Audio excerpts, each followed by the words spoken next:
Good morning, and thank you so much for joining us today for our session, Back to Basics with Frank Forrest and Jerry Kettler.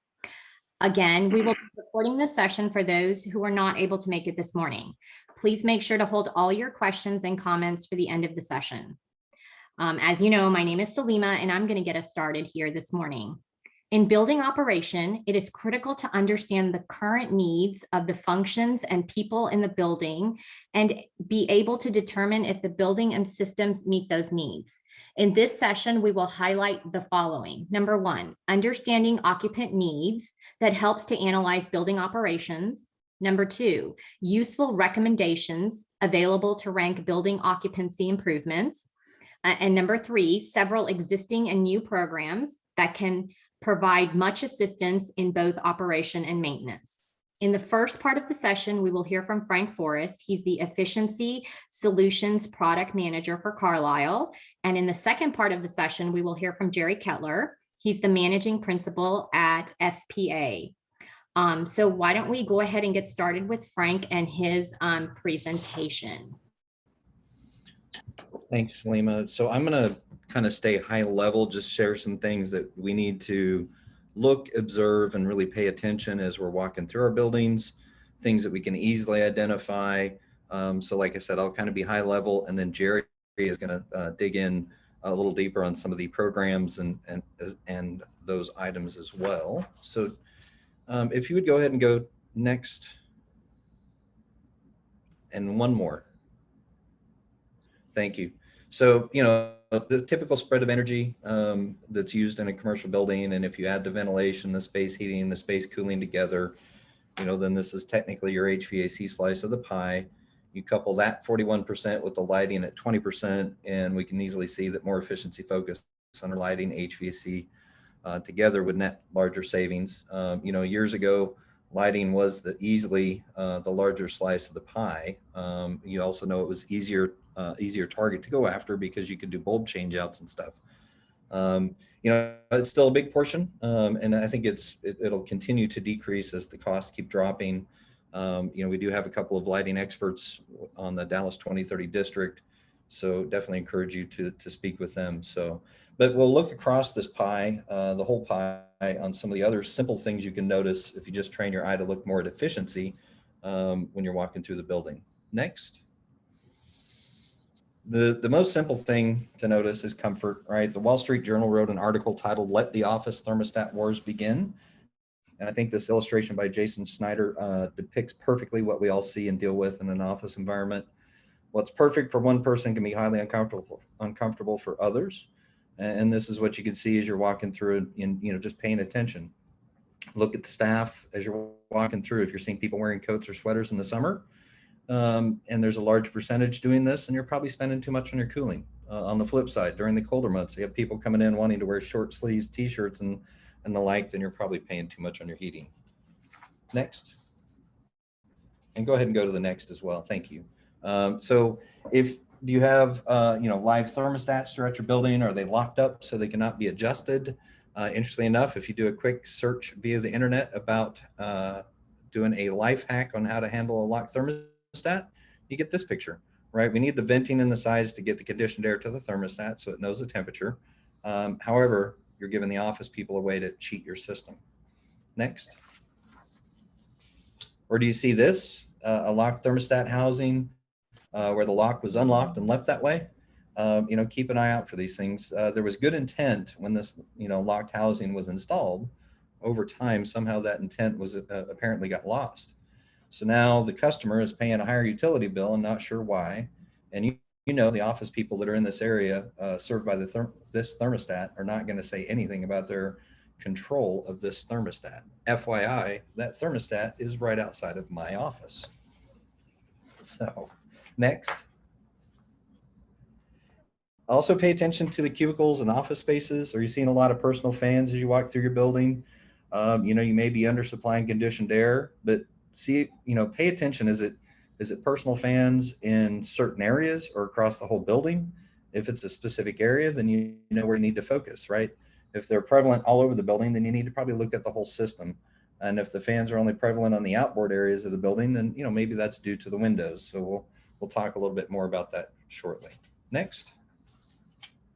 Flip side can be said for personal space heaters as well. Maybe you're seeing a lot of these. Once again, is this a specific area all over the building or just around the perimeter? They're different space heater types, but for commercial building, you're typically going to see the electric units that has a fan to blow the hot air out into the area.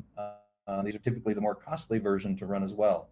So an example, if you had a 1500 watt unit running 24 hours a day for 1 month at 14 cents a kilowatt hour, then your monthly cost will be in the neighborhood of $150.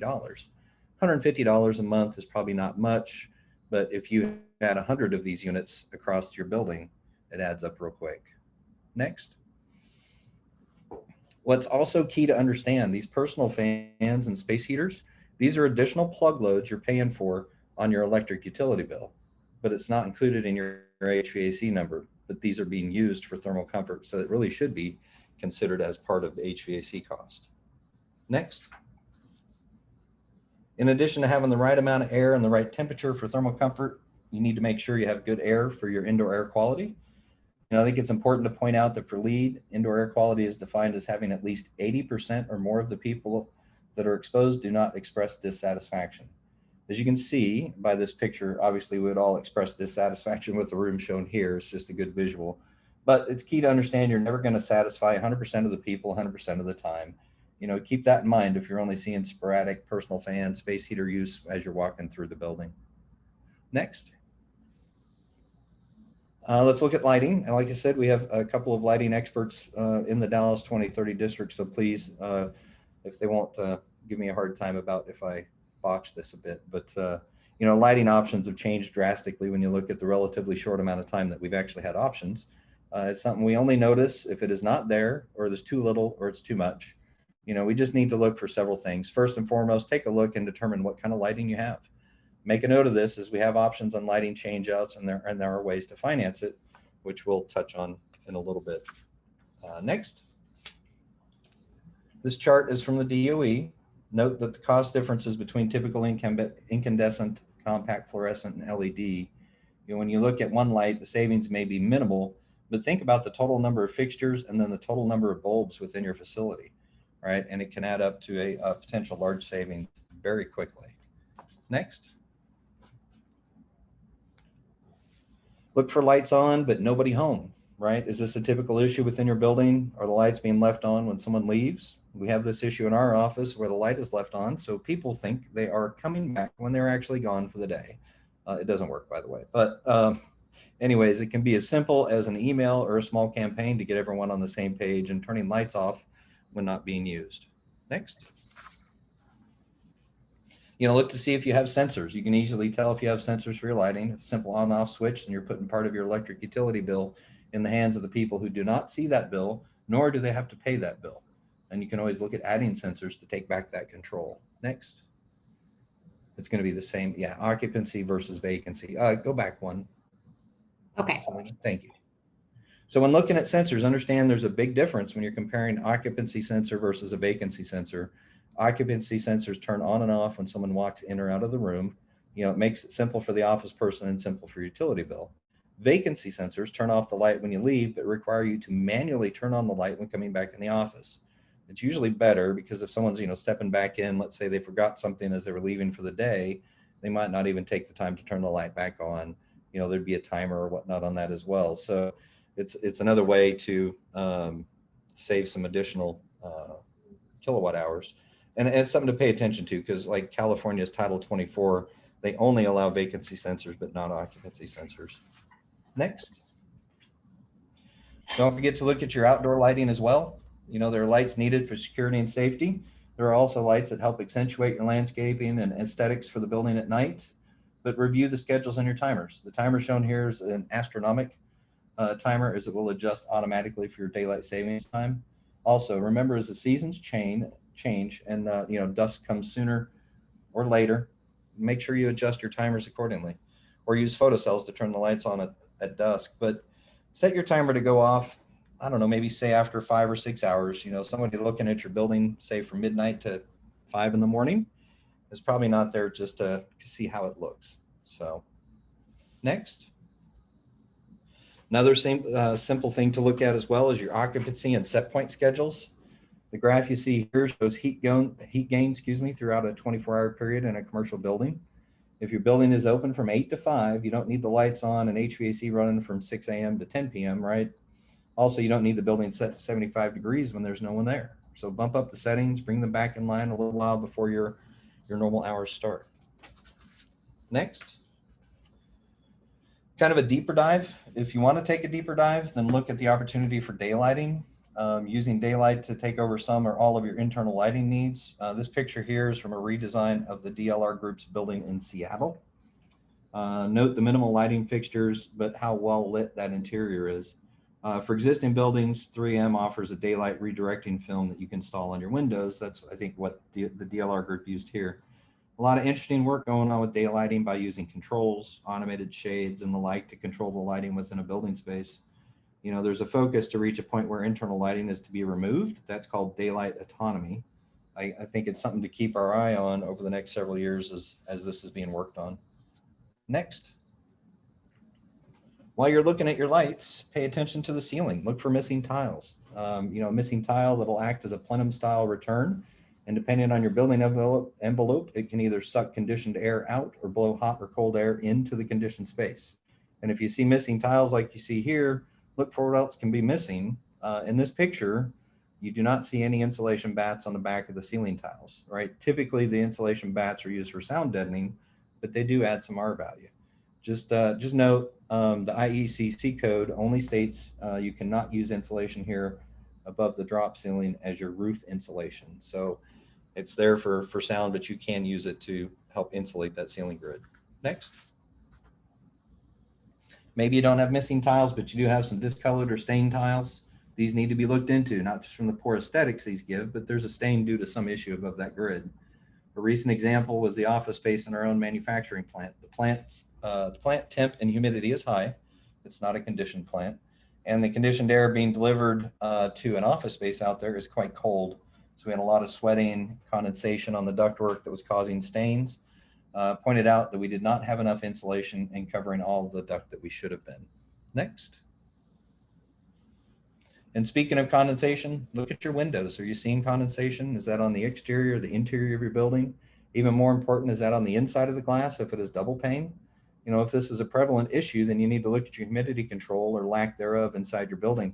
If humidity is out of whack, this can go back to the comfort IAQ pieces we kind of touched on earlier, right? Especially here in Texas. I was in a Starbucks down in San Antonio back in July, and you could not see through their windows. It was nice and hot and humid outside, and it was ice cold inside.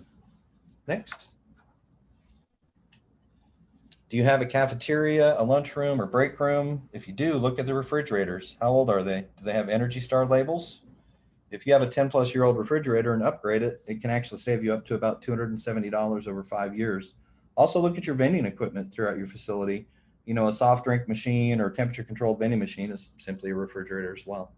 Next. Look for Energy Star sticker on your vending equipment. You may be thinking this is maybe it's not a simple and low-cost energy efficiency improvement, but it can be quite simple and easy. If you do not see Energy Star labels, contact your vending machine company that maintains and fills the units. Ask for them to swap them out for Energy Star units.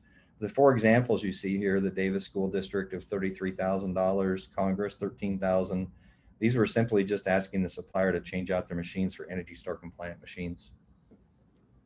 Next. In addition, talk to your supplier, as actually many of the vending machines these days will allow you to control the lighting in the front panel. It can be shut off at night. Even the cooling setting can be raised overnight. And so that can help you save even a little more. Next. On cooking, while you're in the lunchroom, the break room, the cafeteria, what type of cooking equipment do you have? Do you have a toaster oven, a microwave, a hot plate, an actual cooktop, or maybe even an oven? You know, look at those units and see how old they are. As an example, keep in mind that a toaster oven is a higher wattage requirement than a microwave. When you look at the average in the US, a microwave has a 20% advantage over the toaster oven just from the get-go. But now add in that a toaster oven is going to require to run longer to heat through the item being cooked, and you can easily do the math on the more efficient option. Don't forget about safety as well, right? A toaster oven, you're going to have a buildup of crumbs and similar over time. It's a potential fire hazard. But also, depending on the controls, the toaster oven may be left on and forgotten, whereas the microwave is going to be set for a time and shut off. So it's interesting kind of think about these differences and how each choice has really many additional points. And I mean, we're talking about a toaster oven and a microwave. So next, when looking at water in your facility, right? When you're washing your hands, look at the flow rate coming out of the fixture. Is it too high, too low? But also turn on the hot water and see what the max temp is if you're just checking. You know, make sure you don't have it too hot, causing, you know, scalding or burns. Also make sure that you're not hot enough where you actually can support growth in your water heating system. And, you know, if you're looking at a tank versus tankless, you know, do your homework, make sure you look at the first cost, the fuel requirements, that kind of thing. I happen to have a tankless in my home, and it's amazing because you can take a shower all day long if you wanted to.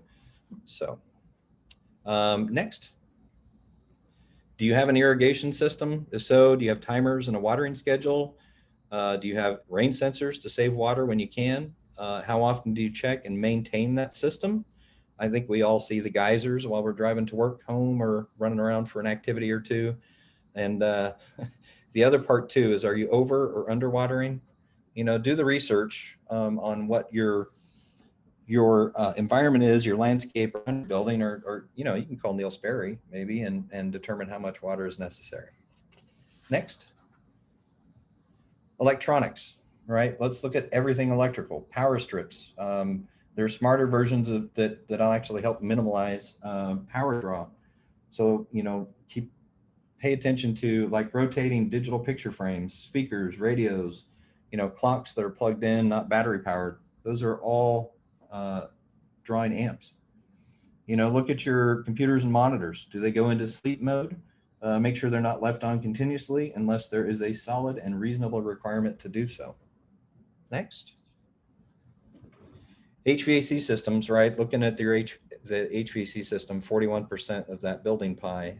So it's an important thing. I think this kitchen system diagram kind of shows this well. Is your system balanced? Is it sealed well? You know, how are the window and the building envelope? Are they sealed well, sealed tight? Are they leaking?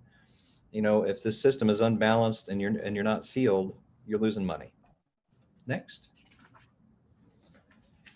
Here's an example, kind of an out of the ordinary modification for thermal comfort.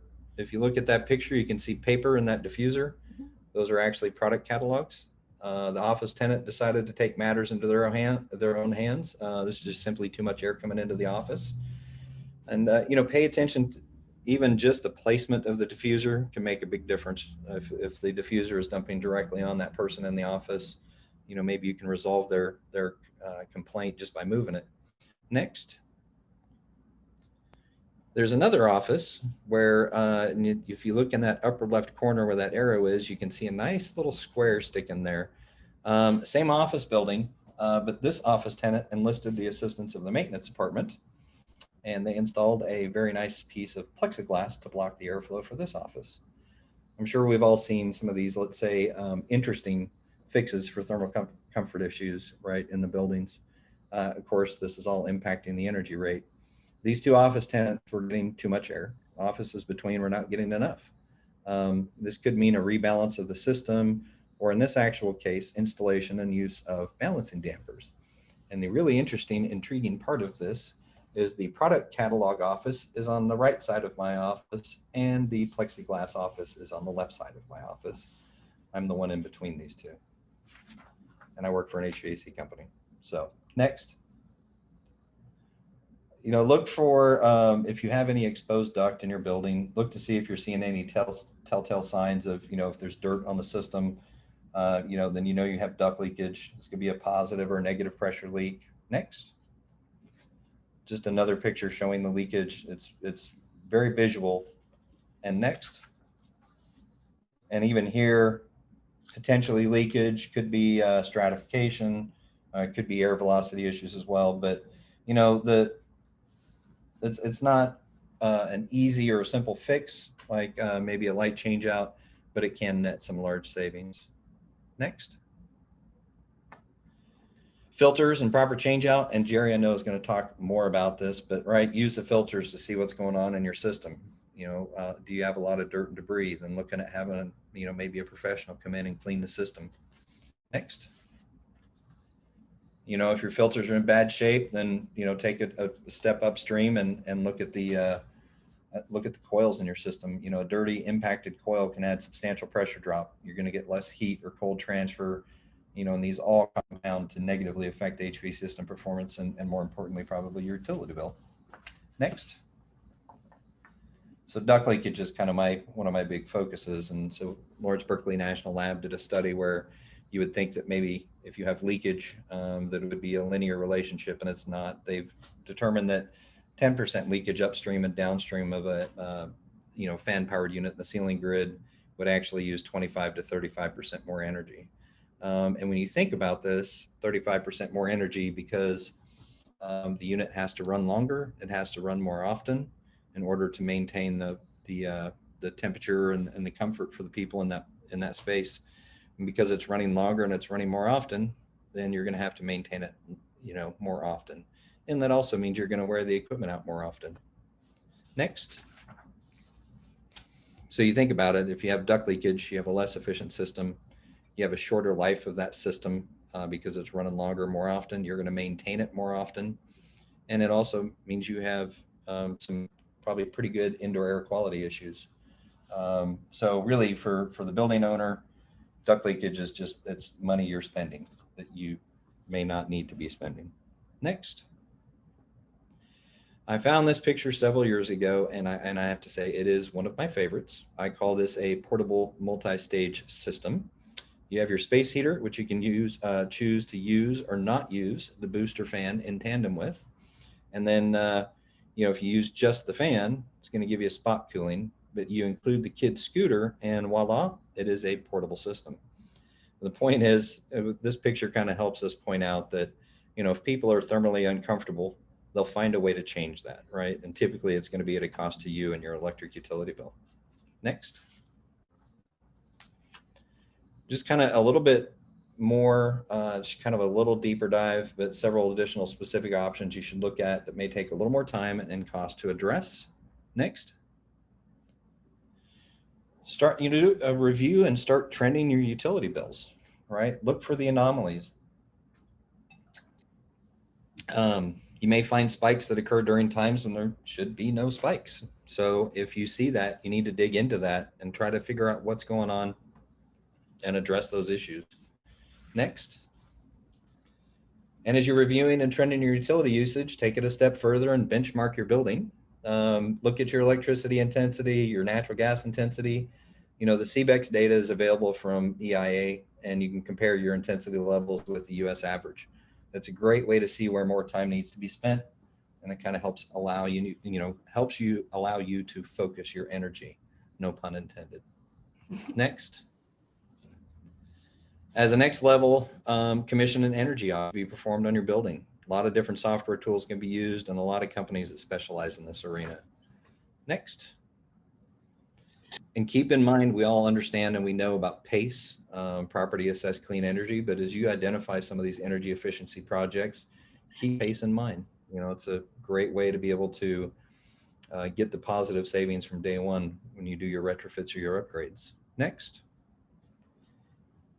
And if you're upgrading your HVAC equipment, before you just upgrade equipment, do me a favor and make sure you look at your ductwork and the rest of the HVAC system. Make sure it's in good shape. This picture is an example of an upgraded, more efficient equipment being installed, and it was connected to that ductwork. If you upgrade your equipment, but you don't look at the rest of the ductwork in the distribution system throughout the building, then you're just more efficiently, losing money. Next. Also, don't forget about building operating certification classes. I think Jerry talks a little bit more about this, making sure training your staff and everything to be looking at those kind of things. And two more slides on the BOC classes. Yes, just some of the program highlights. One of the, some of the things they look at. Both Jerry and I are instructors for these programs, and it's a lot of simple things, really kind of this back to basics 101 type stuff. And last slide. Oh, one more. And so for me, it's one of those things we should all look at our own companies, our own buildings, our areas of expertise, our spheres of influence, and work to embed energy efficiency into our culture, right? And then foster that culture.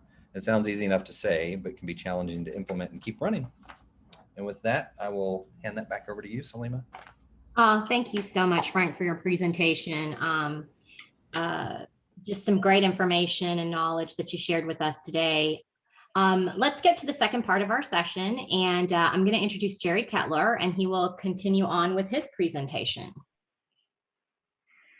Okay, thank you, Slim. Thank you, Frank. A lot of great information there. What we're going to do now is take a lot of that, keep in mind what Frank was talking about, and we're going to apply it to building management and building inspections and upgrades, and talk a bit about some of these fancy new systems out there that could, and there are some simple things to do, and there are some more complex things to do next. So in building operation, one thing is to think about, buildings from hundreds of thousands of years have been about safety and about function. What is the building supposed to do, and be sure it keep standing. And then probably 30 or 40 years ago, we started talking about efficiency, and the ASHRAEs and the Department of Energies and all the rest of those programs applied to that.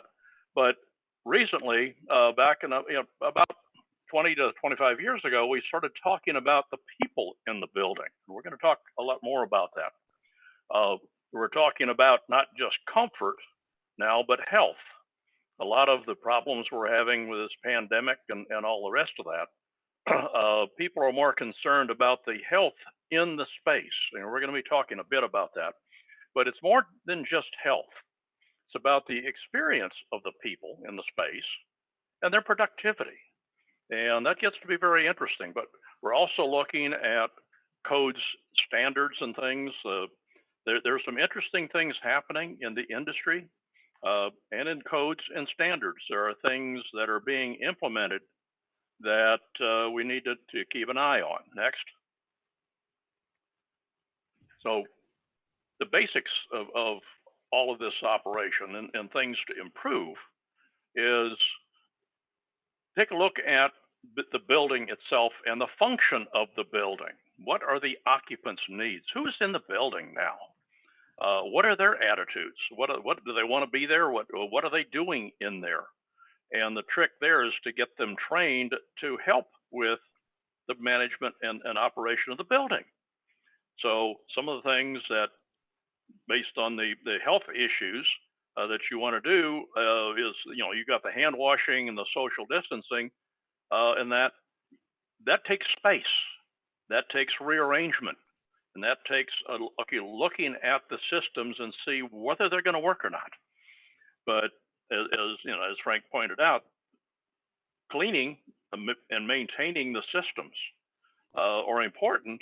And one of the tricks there is to be sure that you have the space and the capabilities in the building to do the cleaning, or somebody that can do that for you. But we're also looking at not just space for somebody's office, but we're looking for things that support that function.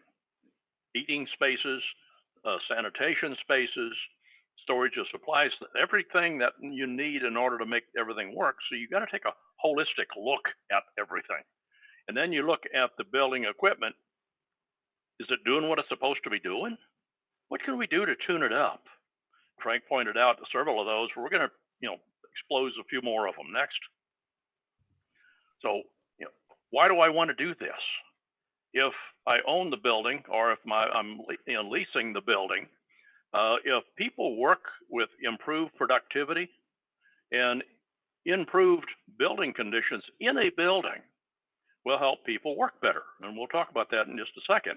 But if you get people in the building happier and more comfortable and more healthy, we're talking about a $3,400 a year increase in profit per employee for the employer. And that equates to about $1,850 for a profit per square foot. So there's a good reason for doing things that improve building performance and the conditions in the building. And this comes from a real estate services survey. Next, there's also been some interesting research by Harvard, and you can get a copy of this research. Just go into the Harvard website and look for the Hvac study. What they did is took 24 people and put them in cubicles, which is pretty normal, for 6 days, and they changed the conditions, the air conditions in that space, from conventional office, dirty air, to lowering VOCs and to lowering carbon dioxide, which means more ventilation. The lower left picture is what they, that's how they did that with the systems. Next. So when they did this, what they did is they changed the carbon dioxide level in the space from 1,000 parts per million, which is pretty common, to 550, which is really good. And the VOCs from 600, which we do air quality testing and that, so we see these numbers all the time. And the total VOCs, 600 is not unusual. Now, if you get more outside air, you get better CO2 levels because people breathe out CO2, and volatile organics because you're flushing things out of the building.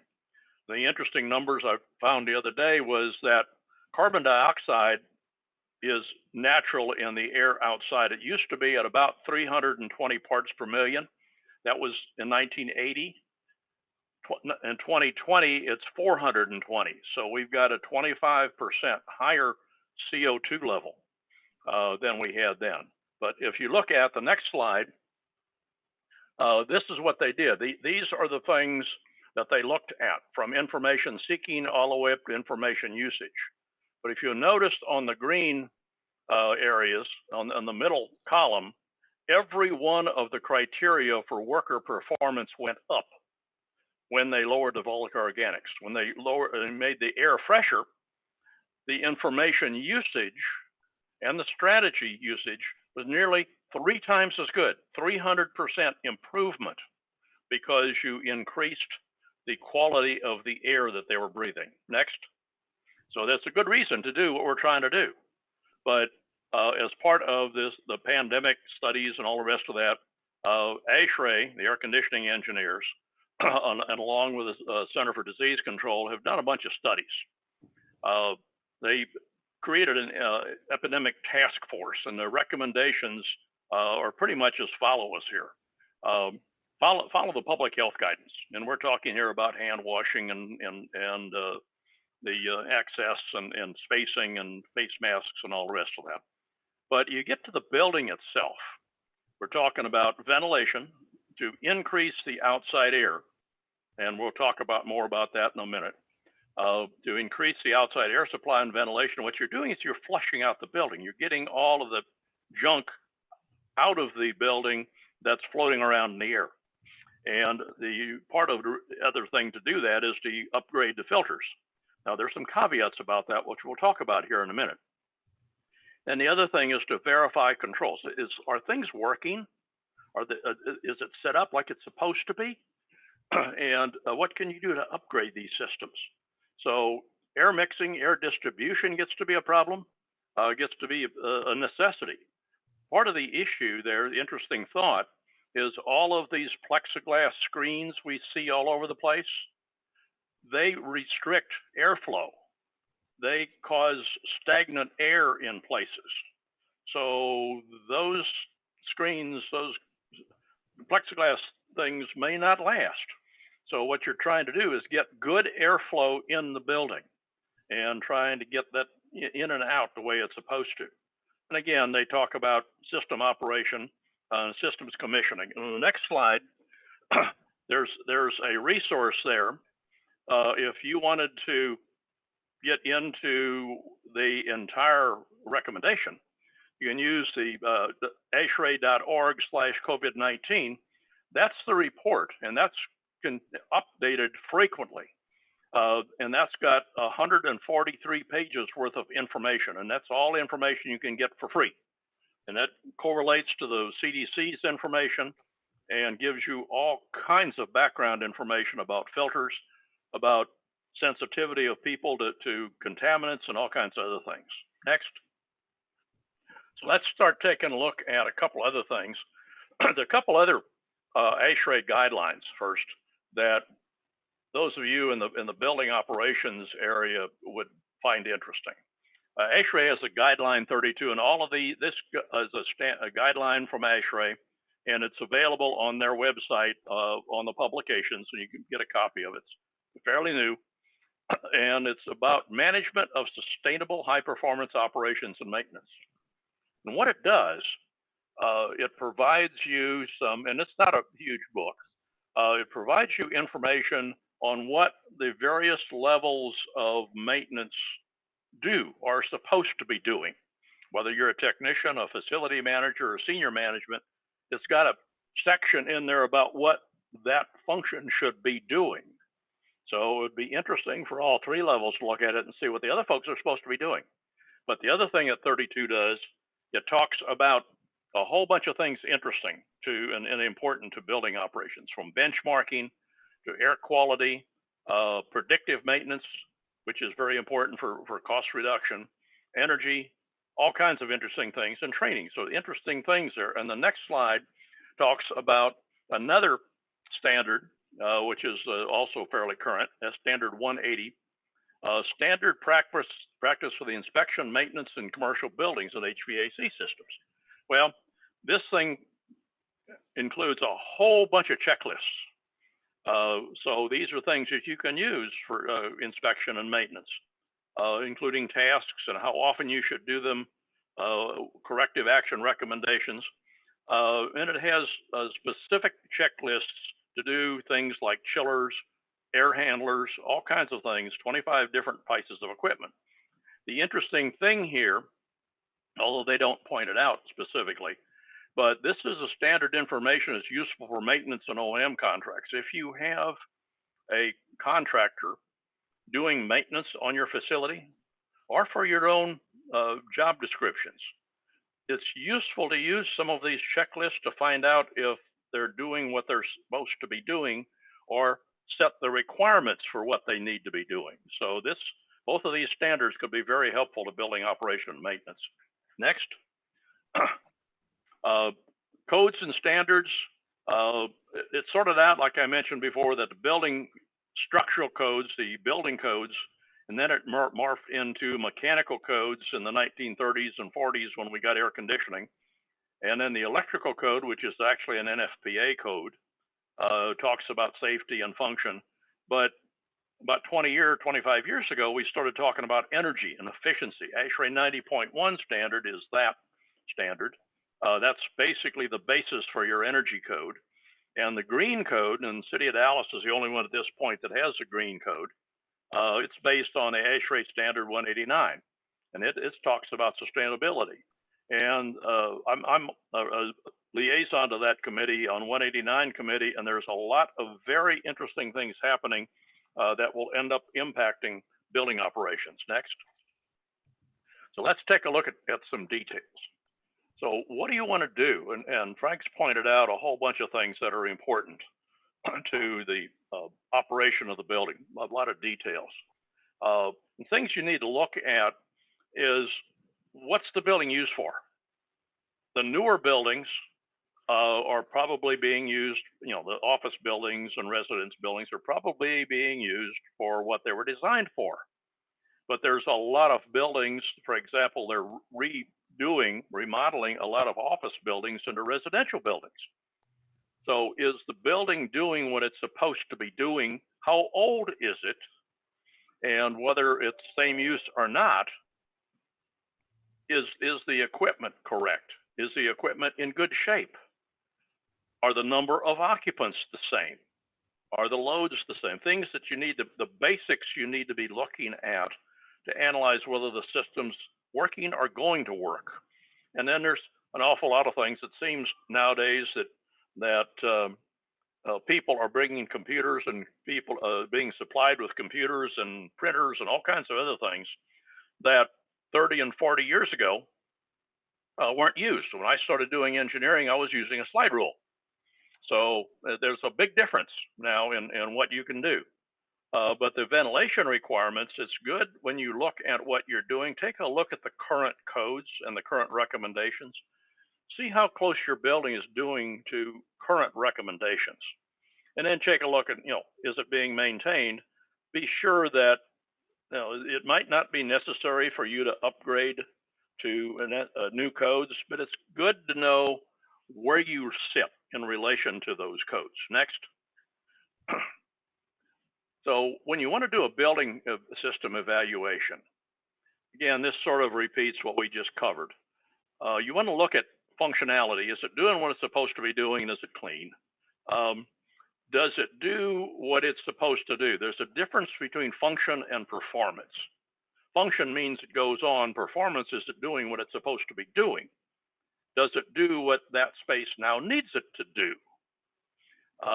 And does it meet some of the safety and the health requirements, which we're seeing a lot today on the changes on people wanting or not wanting to come back to the office?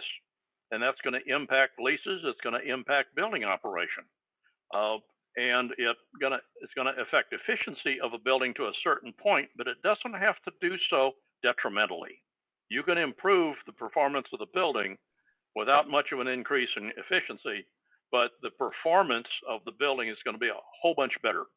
And then you might want to take a look at the systems and say, can we tune it up? Can we do something? And there are places, hasn't made it to North Texas yet, but there are places in other cities, New York, Seattle, Washington, D.C., Atlanta, Chicago, that have laws that say that unless your building meets a certain Energy Star level, you've got to tune the building up. You got to do retro commissioning and you got to tune the building up.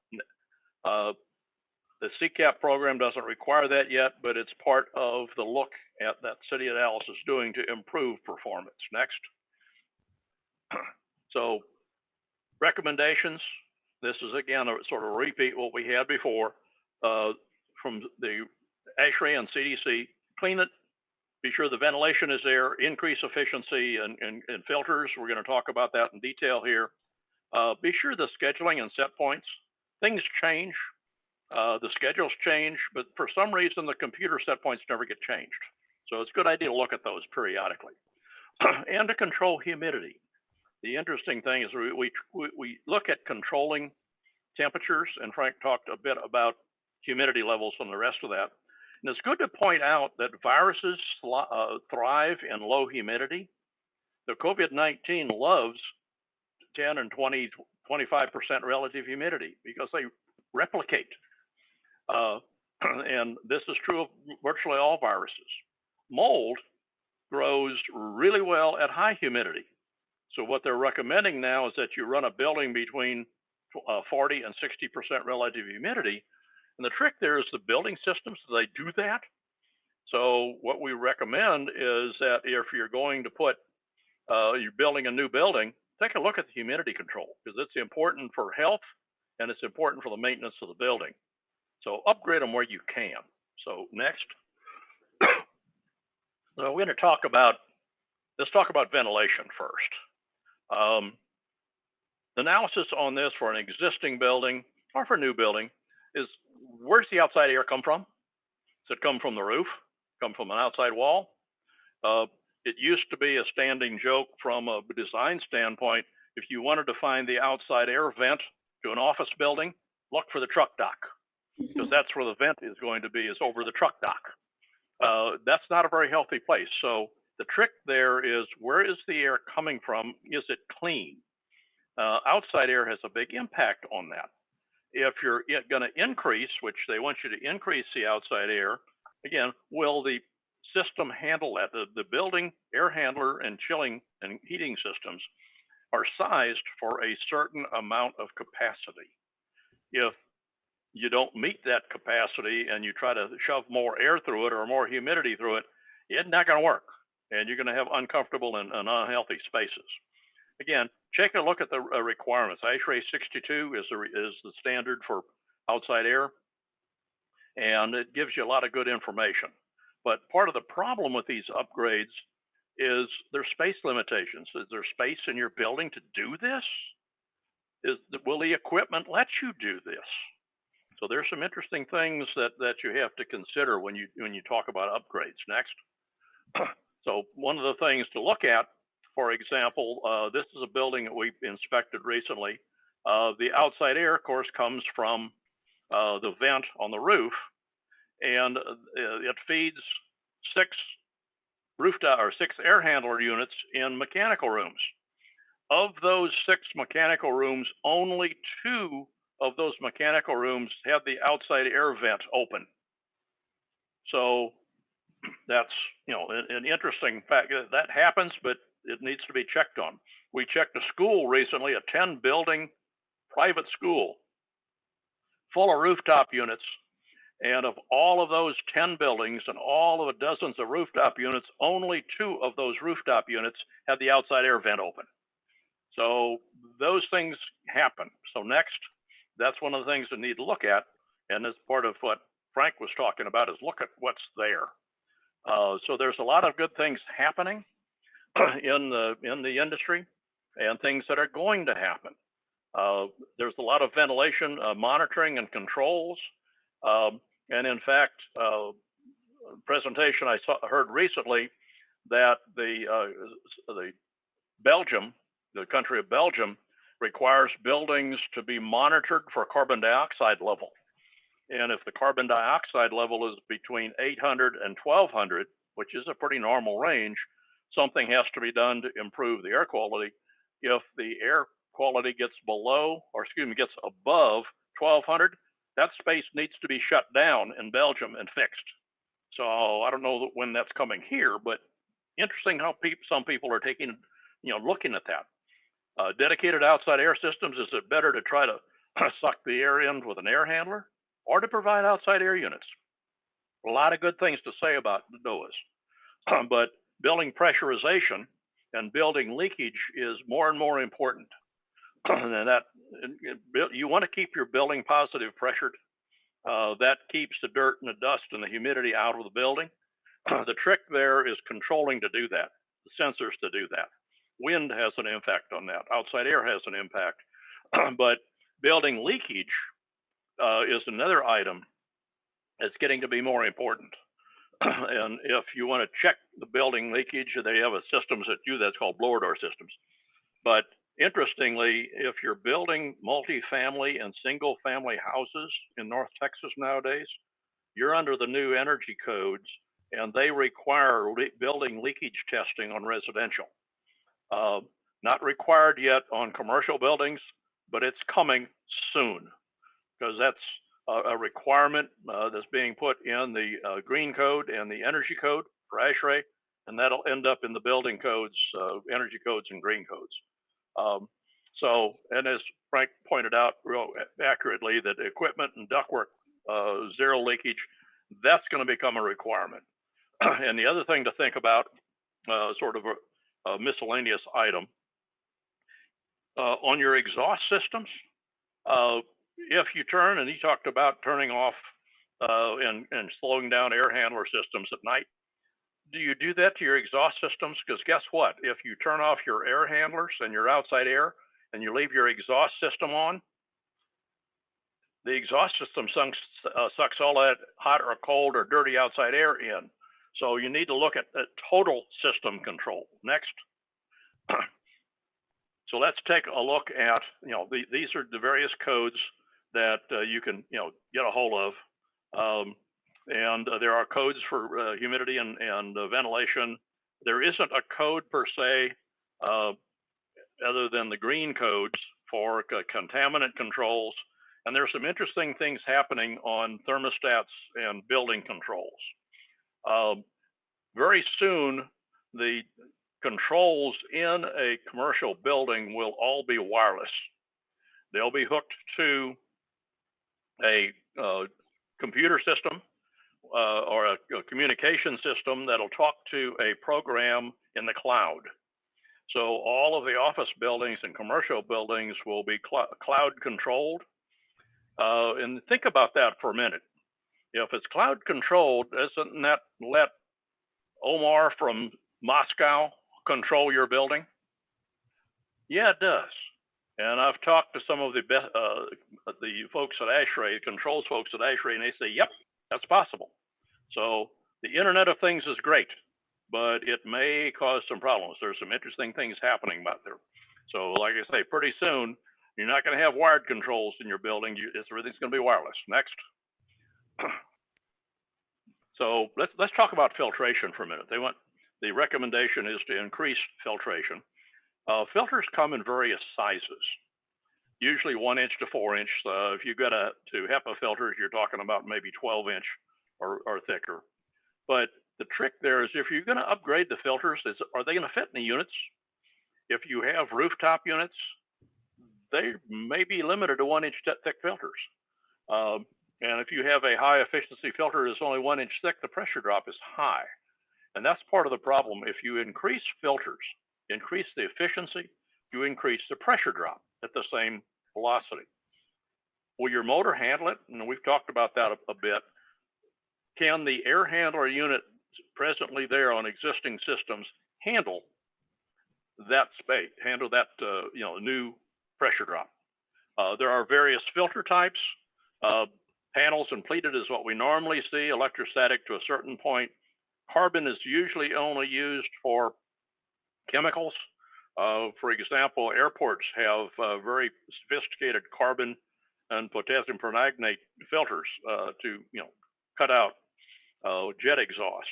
But one of the things we need to look at on efficiency rating is what they call a Mirv, minimum efficiency reporting value rating. Keeping in mind that viruses are usually less than 1 micron in size, that's pretty small. Now your Mirv 6, the old 3030 filter, was only 35% efficient for the big particles. Mirv 8, which you can usually upgrade to without too much of a problem, gets to be about 20% for the 1 to 3 microns for the smaller stuff. And anything less than 5 micron, you can breathe into your lungs. The little particles, the 1 and less than 1 particle, tend to stay in your lungs. So it's an issue. If you go into Mirv 11, it bumps up to 65%, but you don't get anything in the below 1 micron level until you go to Mirv 13. 13 has a higher pressure drop. On the next slide, we'll take a look at an interesting slide on relative sizes. PM10 that we're talking about is this relative size. A red blood cell, just the cell itself is about half that, a 2.5, and this is what the building monitoring folks have set up the equipment to monitor, is a 2.5 micron and the 10 micron. Bacteria is even smaller than that, and the COVID-19 is about 0.1 micron, and that's the relative size. Keeping in mind that your big filter, your rough filters, Mirv 6s and 8s, are only catching the PM10s. They're not catching the bacteria and the virus that's just going right through the filter. There are some couple of things you can do about that. So let's go to the next slide, and that has some information on, we won't spend much time on this, but this gives you an idea that for various different sizes, here's the efficiency of a 6 through the Mirv 16 filters. Next. And if you look at this slide, it has a lot of numbers on it, but the examples are probably the most informative here. Large particles, dust and debris, Mirvs, 4 and 6, basically catch the big pieces of paper and the big parts of leaves and the rest of that are coming in. If you want to get to the bacteria level, you got to get through the anywhere from 13 to 16. And a dinky detail, but the ASHRAE rating, the 52.2 rating standard, only goes up to Mirv 16. If somebody says they're Mirv 17 or Mirv 20, that's somebody else's standard, and that's not a national standard. So next. The interesting thing to look at, if you're looking at your filters, are they clean? But the interesting thing to do is look behind the filters. The filters may be clean, so they may be changing the filters, but look at the coil. Half of this coil is just about plugged up with dirt. and the filters didn't do their job or weren't caught. But if the coil is clogged up, that's affecting your efficiency drastically and the capacity to do cooling. Next. So operations and controls, these are things that we've talked about. Be sure that things are based on function that the building's supposed to be doing, is scheduled right. Be sure that you check the set points occasionally. Things get reset either manually or automatically and need to be looked at periodically. And the building occupants, like Frank was talking about, they need to be trained not to do something messy or screwy. Next. So there's a couple of other things, the systems that we're going to talk about here for just a little bit, that ultraviolet lighting systems have been used for 20 plus years. They are effective in killing some pathogens. The UV, ultraviolet lighting is basically sunlight. It's the same thing as the sun. And you can get UV lighting in either a bulb type configuration or in solid state. But UV varies in intensity and in frequency. C-type is a center frequency, and the frequency that you use determines what the systems will do and what it's going to affect and kill and restrict.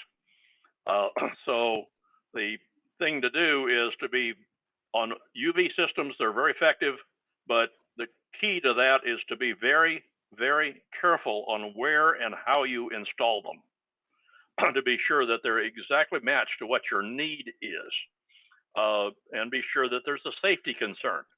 And we pointed out a little bit of that earlier, but for example, UV light is good at killing viruses and bacteria. You can put a UV light on your desk, and in a couple of days, you'd have a clean office, but you'd be blind and have sunburn. So you don't want to be looking at a UV light or being able to look at a UV light. So you want to take a look at where you put the systems in and what you're doing with them. You can, keep coils clean. You can also, kill pathogens and the rest of that. And we can talk a little bit about, show you a couple examples here in a minute. But in this case, nowadays we're talking a lot about COVID-19, about the flu, about tuberculosis, and just keeping in mind that the dwell time, which also relates to the intensity and the frequency, that COVID-19 passing through an air handler, it takes 20 minutes for UV lights to kill a COVID-19. And you've seen probably a lot of, if you've been in medical facilities, they have UV lighting in tuberculosis areas and the rest of that. It takes 24 hours for a UV light to kill a TB cell. The other thing to look at, and we've all heard about ozone warnings and the rest of that for outside in the summertime, and it is possible for ultraviolet lights to create ozone. And not, mostly not, but it's something to be concerned about. But the other thing to think about, if you're going to put UV lights in, you got to clean those bulbs. It's like cleaning a fluorescent bulb. You got to replace the bulbs. And you got to dispose of them because there's mercury in them. So it has some maintenance issues. If you're putting UV lights in the ductwork, you got to have access to clean them and to change them. Next. So as an example, you can put UV safe pre-filter. That's, UV, as was pointed out earlier, can degrade equipment and can degrade materials. Because UV, it's just like having a rubber grommet or something outside on the roof and sunlight hits it all the time. It's going to get dry and crack. Space in the air handler units can do the same thing. So the upstream or upflow air here is talking about or trying to clean the air. The UV lights downstream of the coil are talking about keeping the coil clean. We're talking about keeping the mold from growing and the dirt from growing on the coil, and these do a pretty good job. So next, you can do a couple of things different ways. You can do a great big air flow system like we have in a lot of the big air systems in buildings. Or if you have an air handler, you can put the UV lights downstream of the coil to keep the coil clean, and then you create a space in the airflow coil after the fan that has higher and much higher intensity and a different frequency that helps to kill the viruses. The next, so that's a couple of things to look at. You can also put UV lights wall mounted. You see these in hospital rooms. You have to be very careful that the staff and the patient or whoever's in the room cannot directly view the light bulb. There's a ASHRAE guideline being written right now that is going to try to put criteria on how do you mount UV lights in a room safely and how do you make them work effectively. There's a lot of really smart people working on that committee, and I'm one of the observers on that. There's a lot of good things happening there, but it's a very complex subject. So, be careful with that. And then you can use UV on the top of a fan and interesting things. Next, the other system that the other thing you might want to do is this is a ceiling mounted UV light system. The trick there, and as we've talked about on the ASHRAE committee, is how do you get the air to mix and to go past the UV light area? Air mixing and air movement is critical to making the UV light work properly. Next has the same issue, that if, for example, you have, and that's one of the things that Frank pointed out, is if you have an area, for example, a school that's got a lot of, or an area that's got a lot of split systems in it, they aren't going to take a fancy filter. So how are you going to get the filtration and the UV light to occupy a building, a small office or a room? Well, there are systems that do that, like the one shown here. It has UV lights inside it, air is stuck through it, and it comes out through a HEPA filter. And this is quite often used in classrooms. If you have things that, and you want to purify the air at night and then have the filters run during the day when the students are in there or when people are in conference rooms. This gives you an option for cleaning limited small spaces. Next. So let's talk about another system. It's called bipolar ionization. And this is currently being planned for some office buildings in Dallas. The ionization systems, there are some issues with, where do you put them? These systems, ionization is still being researched. It's not yet recommended by ASHRAE because there's not enough peer-reviewed research to say that definitely works. You can see an awful lot of various different systems in in the internet and all the rest of that, and the effectiveness varies by systems, varies by pathogen, varies by all kinds of things. So be careful on those systems that they're used properly and they're used effectively. And there's also some very interesting impacts. Next slide shows some of these. Basically what you're doing, what an ion does, is you're creating positive and negative ions. Those ions sort of bond to very small particles like viruses and other kinds of dust, and they cause positives and negatives attract, as everybody knows. And what you're doing is you're getting the dust particles and the virus and bacteria particles to combine into larger particles. And that ends up being effective in getting the materials to come out in the filter. Interesting thought on that. Now you've got all of this COVID-19 bacteria consolidated in a filter. Who's going to change that filter? And is it going to be changed in a healthy way, in a life safety way. So that's part of the issue with these is we got it out of the air sort of, but you still got a danger problem. The other system that I've heard of recently is the ionization system, saying that it makes the particles grow. And if you think about it, a 10 micron particle is usually big enough and heavy enough to settle out in a space unless it's in a airflow. So what their thought is, oh, by the way, you'll get all of these virus particles into a bigger particle and it'll settle out onto your desk. What? I don't know that I want consolidated COVID-19 particles all over my desk. So keep an eye on what the systems actually do. And for both of these systems, it's important to remember some of the famous advice from Benjamin Franklin. What he said was, don't believe everything you hear and see on the internet. So next, so you can also do ionization on fans. The big ass fan folks have ionization in a fan, so you can put it into a big industrial space. Does it help? Yes. Got to be careful again with it. Next.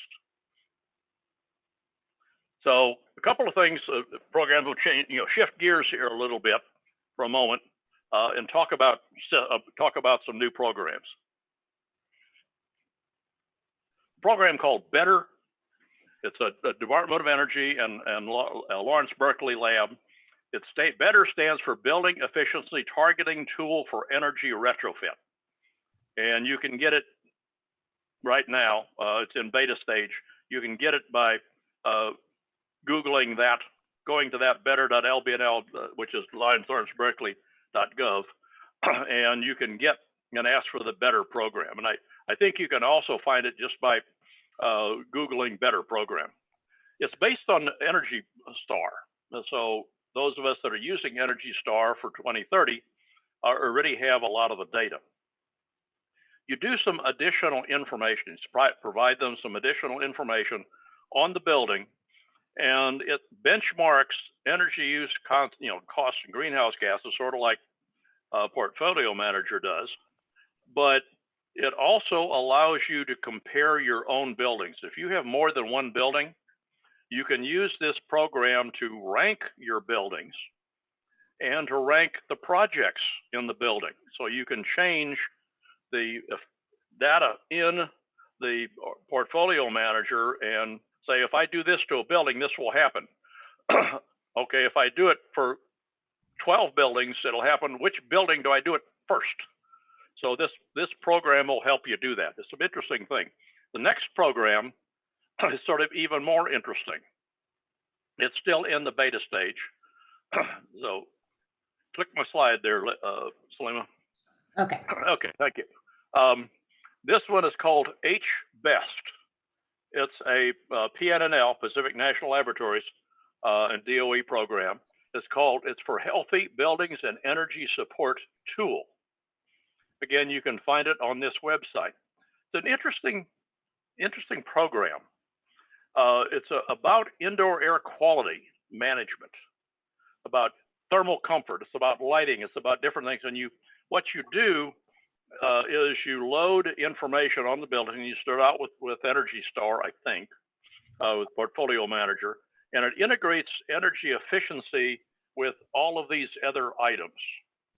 And it's Excel based, so it's not a really fancy system to use. It's pretty simple.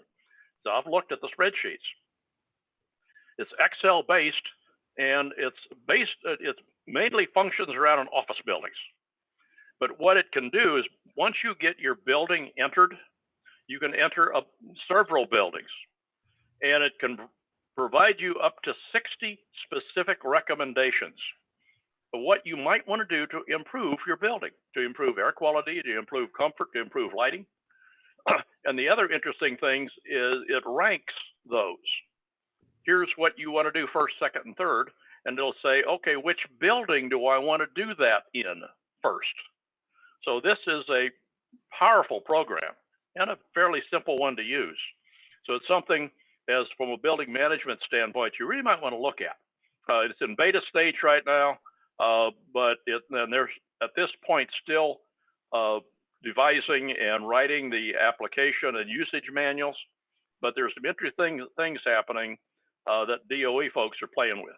So next, let's end up with a summary, which is usually good. First thing to do is as I started out with, we're more interested nowadays in the occupants and the usage rather than in just the building. Figure out what you need to do. Figure out what the current standards are. Newer buildings aren't usually a big change, but older buildings are. Be sure that you retro commission, you test the equipment, test and balance, as Frank was talking about. You verify performance. Do the systems meet the needs? If you see the things that Frank was showing around with heating and cooling, extra stuff, it may not. Do you need to do tune-ups? Like I mentioned, code-wise, tune-ups aren't mandated here, but they may be. Training the occupants and operators. Do you have new operators? Do they know how to operate the equipment? And then document the systems, which is the interesting thing about building commissioning, both on new buildings and in retro commissioning. On a new building, is you design something and construct it. Both the designer and the owner wants to know that it's working properly. If there's documentation for that, documentation for what it's supposed to do and documentation for what it really does, then you have a successful system. The designers and architects and engineers have a document that say, yep, worked right. The owner says, yep, it's working right, I'm happy. So the architect and the designers now have a happy customer, or a building operator has a happy customer. So that's where we want to end. Hopefully this is helpful. Got any questions? I think Salima's collecting those. Yeah, I just want to thank you both, for speaking today and for all the wonderful information and knowledge and humor that you shared with us today. We really do appreciate you taking the time and informing us about everything air quality. Yes, why don't we get to questions?